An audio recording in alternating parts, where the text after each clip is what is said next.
Ladies and gentlemen, a very warm welcome to you. You're watching a brand new episode of Encounter. Today, our guest is Enolia Foti, who is a shaman, and she is very well versed in shamanic practices. She's also known as an earth keeper and also a modern day medicine woman. Enolia, very warm welcome to you, and thank you for being present here in the studio of the MBC. Thank you so much for having me. I'm so grateful to be here, and I feel so honored to be here with you. And for our viewers, so that you know that Enolia is from the US, but now you're based in Angola. Is that right? That's correct. All right. So I have many questions for you because we will be speaking mainly about shamanic practices and who is a shaman. So probably the first question, you're a shaman. Yes. Who is a shaman? So, shamanism is a way of life. It is the way I've chosen to lead my life in balance with the earth, the air, the fire, the water, just in balance. And so when I think of shamanism, I think of certain foundational pieces of knowledge, which is that I believe that all things have energy. Everything has energy. That we have to have respect for everything that we encounter, that we take, that we utilize, and that we share. And that it is my job and my purpose to live in this life in harmony with the earth and not as if it's a possession or something that's due me or I'm entitled to. So it is the practicing every day. It is the consciously walking through this world every day as I dare to live my life here on this earth. So you mentioned earlier that you take into consideration earth, water, the elements. Yes. The main elements, as we call it. Yes. Is it something that you learned from elders? Have you been initiated? How do you become a shaman? Wow, so that's a loaded question. So, but I will share this with you. There are many types of shamanism. All right. And first of all, it's what you're drawn to. Some people are only drawn to fire. Some people are only drawn to air. Some people are only drawn to earth. Some only to water, and some all.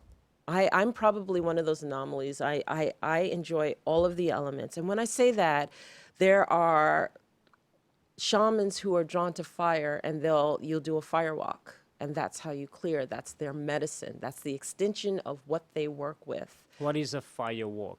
A fire walk is where you literally have coals.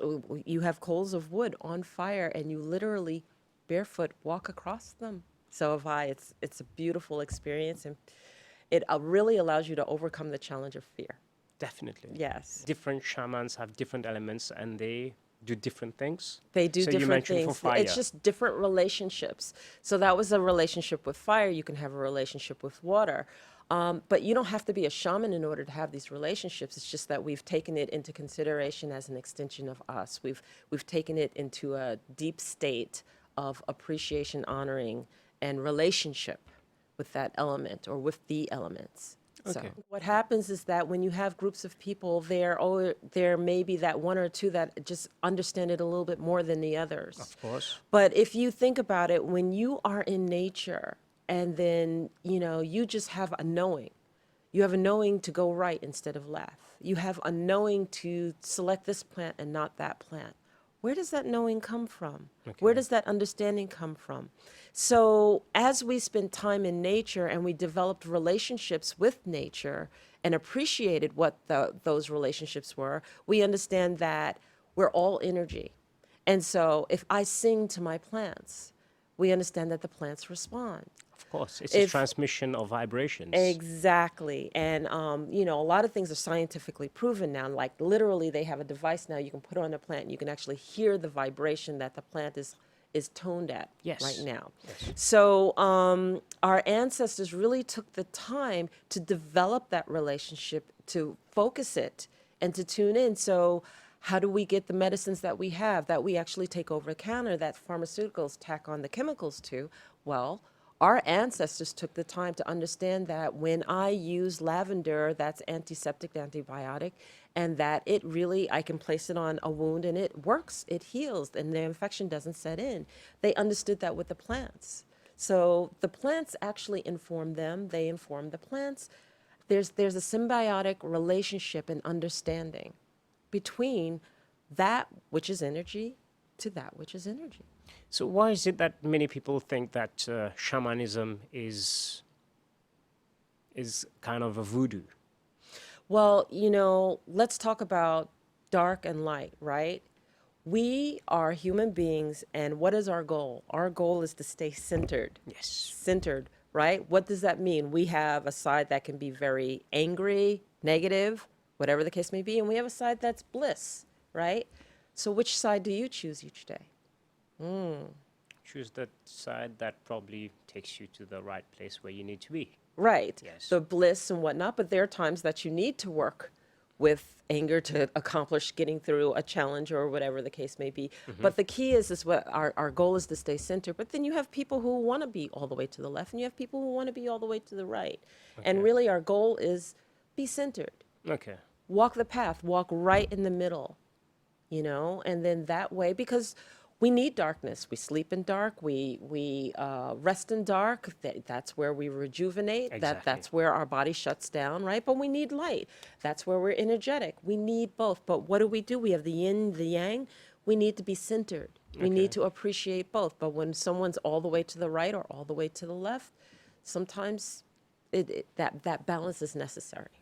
Can we put a date to how old are shamanic practices? Or where did they origin from? Is it from America? Oh, no. Every indigenous culture has probably had a shamanic leader or a medicine woman or a medicine man that has just been recognized of being gifted. And being gifts, we all have gifts, but being gifted such that they just have an intuition and a knowing of what to do. And that goes hundreds of thousands of years. Hundreds of thousands of years. How we react to nature. Is it how you probably start learning about? Well, I would say that we know way before and even just the body knows physically, the body knows etherically, right? Let's say you encounter someone and they step into your personal space and the hairs in the back of your neck raise up and you're like, move back. Yes, or you have butterflies in your stomach. Exactly. Well, we all have a light body field. Sure. All right. And that light body field would be akin to a torus or let's say a donut. So, which is a torus. Okay. And that torus is around us and that torus can expand and that torus can contract. And so when my torus intersects with your torus, if you invited in your torus, hi, Enolia, you give me a hug, you shake my hand, you're inviting that in. But if you look at me and you're like, no, that doesn't feel right, and I come into your space, you're like, hey, can you move back? Yes. Can you give me some space, please? You're in my field. Yes. So that field is our first, sensor. Yes. Thank you. Our first sensor. And we all have it. And when we are in nature, that sensor expands fully. We can span hundreds of feet. Have you ever seen somebody walk into a room, and then when they walk into a room, you look up and you're like, ooh, who's that? I could feel that. I like that person. I like that vibe. And that is the fact that their light body Yes. has expanded for hundreds of feet such that when they walk through the room, you encounter and you know who they are. You feel them. You can feel the energy is very refined. Exactly. Well, most of the time. Exactly. Enolia, we can keep on speaking, but I want to also to ask you your journey. How did you become a shaman? Because you told me that you come from a corporate background. Yes, I do. Yes, you do. So before we get into that, I will invite you and I will invite the viewers of Encounter to watch the following report. Don't go away. We'll be back. Evidence of shamanic practices have been found in Scandinavia, Siberia and other parts of Europe, as well as Mongolia, Korea, Japan, China and Australia. Inuit and First Nations tribes of North America utilized shamanic spirituality, as did groups in South America, Mesoamerica and Africa. In other words, it's been found throughout most of the known world. For early shamans, beliefs and practices formed as a response to the basic human need to find an explanation and exert some control over natural occurrences. For instance, a hunter-gatherer society might make offerings to spirits that influenced the size of the herds or the bounty of the forests. Later, pastoral societies might rely upon the gods and goddesses who controlled the weather so that they would have plentiful crops and healthy livestock. The community then came to depend on the work of the shaman for their well-being. One of the key beliefs found in shamanic practice is that ultimately everything and everyone is interconnected. From plants and trees to rocks and animals and caves, all things are part of a collective whole. In addition, everything is imbued with its own spirit or soul and can be connected to on the non-physical plane. The patterned thinking allows the shaman to journey between the worlds of our reality and the realm of other beings, serving as a connector.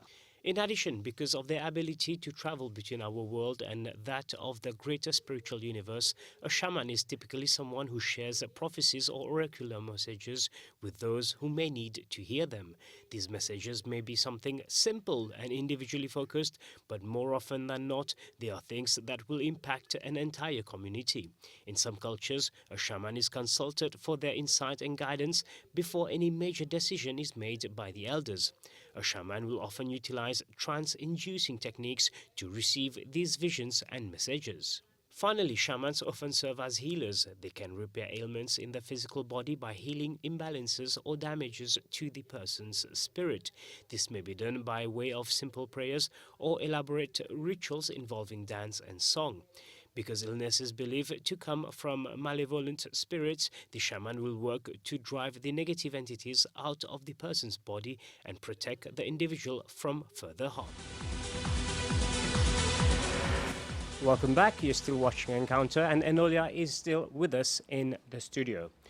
Before the break, I had asked you that we're curious to know how you become a shaman, but most importantly, tell us what you were doing before you became a shaman. Oh my goodness. So I am your typical person growing up and going to school. I grew up in Queens, New York, in Bayside, and I attended University of Massachusetts, got my degree in mathematics, and then got married probably 2 months after I graduated from school. I have two beautiful boys, Nicholas and Joseph, Nico and Joseph, who are like 26 and 28 now. And while the children were probably in middle school, I got my master's. And I was working for a Fortune 500 company, and I design computer networks for a living. Oh, wow. So I'm the total right brain, geek of the science and math and everything else. And I have this balance of artwork and the arts and dancing and everything else like that because my sister went to Juilliard, so the arts was in the house, the science was in the house. But halfway through my corporate career, and I worked for Corning for 20 years, I'd say halfway through, I had this longing in my heart. I had this longing of wanting to know where I came from. And in order to understand this, you need to know that my parents had me very late in life. My mother had me at 48 years old. My father at 50. Yes. So my mother 48 years old. 48 years Wow, old. very impressive. I was a big surprise. And so when they passed away so early, I had this longing in my heart of wanting to know where I came from. And so I knew that I had Native American lineage, Cherokee actually, and I have African lineage. Okay. And so I wanted to embark and understand this, and there was no way to really get the African lineage, so I went after the Native American lineage. And so I want to say that that started it, but really it was a journey with a group of women from work, outside of work, that just basically we wanted to get away for a wives' weekend, and we went to a bed and breakfast in Angelica, New York. And we were going to see a medium, and it was just like, okay, I don't know what that is because I'm not on this journey yet. And so we're hanging out the weekend. We're about to sit down. The medium is supposed to perform that evening. So a bunch of us were on the staircase. We wanted to take a picture. And I asked this woman, will you, take a picture of the group for us, So she takes a picture. And then as we progress through the night, we're supposed to have dinner and everything. She's staring at me. this woman that I asked to take a picture is staring at me and staring at me. And I'm like, why is this woman staring at me? That's So quite uncomfortable, people staring. oh my goodness. I mean, once, twice, but a few times that's never in your even turning face. her head. Yes. She didn't even turn her head. I'd look at her back, and she's looking at me, and I turn away, thinking that she'd finally just turn away. And I look back, and she's still staring at me. And I even so much I asked my friend Jenny, "Hey, do you see this woman staring at me?" And she's like, "Yeah, I don't know what's going on." So we knew the owner of the bed and breakfast, who introduces the medium for the evening's performance or whatever it's supposed to be, because I didn't know what it was. And it was the same woman. She's a shaman? Well, she's a medium. Medium, okay. And a medium just means that she channels information. She sees the other side and she channels information. So she starts introducing herself, and I'm like, does she realize that she's introducing herself? She's still staring at me. Like, there's 30 people in the room and she's looking at me. And so she finally goes and says, "You know what? I have to pause. I am so sorry. I have been staring at you all evening, but I have to tell you, you have an entourage around you. Your mother, your family members, they're all around you, and they will not allow me to take my eyes off of you. They have messages for you. I'm working with you first." I didn't know what to expect. I wasn't expecting anything. You didn't ask anything. I didn't ask anything. And so what her working with me first meant that she stood behind me. She put her hands on my shoulders. So what she meant is people were around, your entourage was present energetically. Energetically. Okay. My ancestors energetically. Wow. Okay. Of whom I'm going like, Do you believe in such things? That at the time, I just didn't know. So you let her do whatever she had to do and say, you know what, let's experience it and see what happens. Well, I figured I'd know in the message, right? Because we'd either get confirmation. She said things to me no one would know. Oh, right. All right. So, No one would know. And so as she tells me this message, Okay. I'm to keep my singing, okay? I'm to keep my music. I'm going to be giving messages to people that it's going to touch their heart, and that I'm not open enough. I need to get more open. Okay. I need to figure out how I'm going to be more open. What does that mean, get more open? So now I have this message. It's from my mother. She said my mother's sisters. That was it, because my mother had like 6 sisters and only 3 brothers, only one of which I knew, because she had me late in life. And so I was like, she had said things that totally confirmed. Okay. And so here I was on a mission. So the medium was total stranger. It doesn't. Total stranger, never knew her from anywhere. And she's giving you inside information. And she's giving me inside information. Okay, that must have blown your mind. It blew my mind. That was the moment. That was the moment that initiated me going on a path. And I had no idea what that path was going to be. So it first started with, I'm going to figure out what getting more open means. And I started going on this. I'm an academic, right? I'm books. So you started reading. I started reading. You are psychic. What does that mean?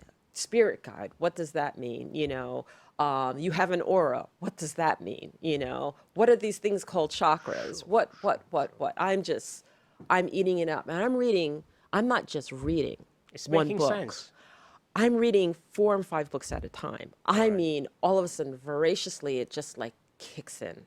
Okay. But it is making sense, Okay. And so I'm going to finish that story. I saw her a year later, and she actually saw me in my town instead of Angelica, New York. I was going to a craft show, and somebody knocks on my window, and it was her, and we ended up having coffee, and I told her how she changed my life. That I'm reading voraciously now. Now I'm embarking on understanding what this whole spiritual thing is, because I didn't know. And, how she changed my life, and she was just warmed. And so I didn't see her again until the next year, when I knew that craft show was coming. I was going to invite her to my home and just say, hey, go to the craft show from here. We could chit chat and talk. And when I called her, she had passed away. I'm so sorry to hear that.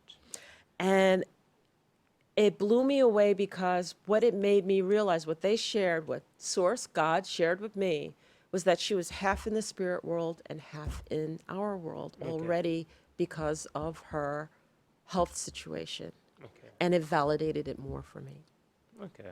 Wow. And so that was like the messenger that said, wake up, Wow, wake up. it sounds all ethereal, but still yet very believable. So, Yes. but from there, when you started reading, we recently had an encounter when they say that when you're ready, the master appears.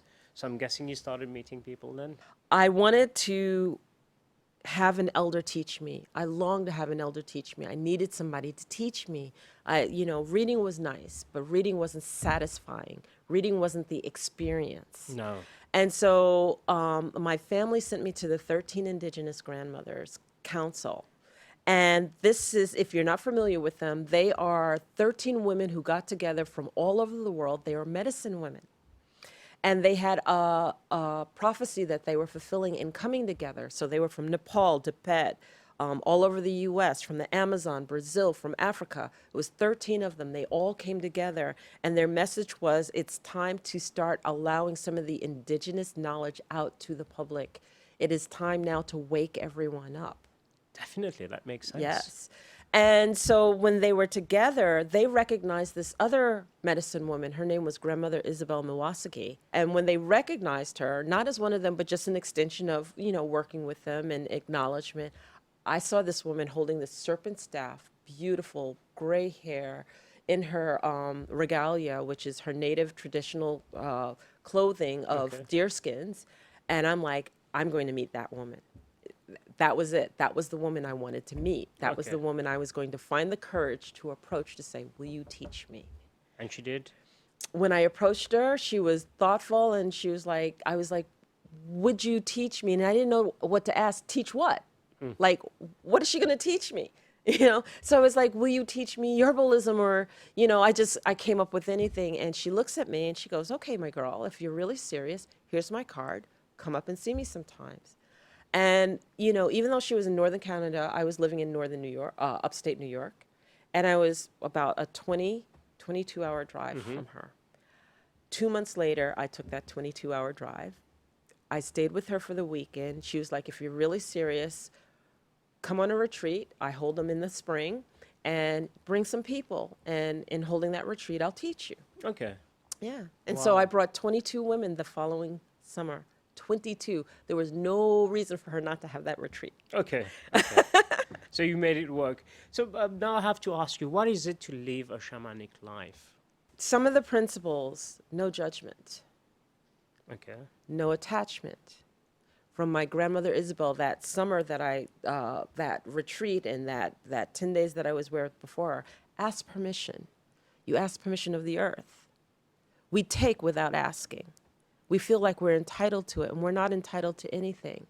That plant understands that it's giving its life in order for you to have assistance or help. Ask that plant before you just take it. Okay. Ask that grandfather tree. Understand that the stones have energy. Talk to the stone people. That makes There sense. is a symbiotic relationship with every single thing. You have a relationship to your chessboard. Yeah, definitely. I mean, everything has a vibrational frequency. Yes. And it's how we tune and how we connect to it. We have unfortunately almost come to the end of this encounter, but I want to ask you before ending last words to people who do not know shamanic practices, or any message that you want to get out there, you want to share. Yeah, I always say to people, dream a beautiful dream or you will be dreamt. Okay. Which means that if you don't hold a vision for yourself so that life can become a walk to that vision, then everyone who judges you and has those perceptions of you, you will be running around trying to fulfill their perceptions and judgments of you, and you will never be satisfied because it's not your truth. It is somebody else's truth. Can anyone be a shaman? We all have it in ourselves. Yes. We do? Yes. All right, so I'm going to try to read a little bit more now. Enolia, thank you very much for sharing your wisdom with us and all your experience. It has been Thank a you. wonderful encounter.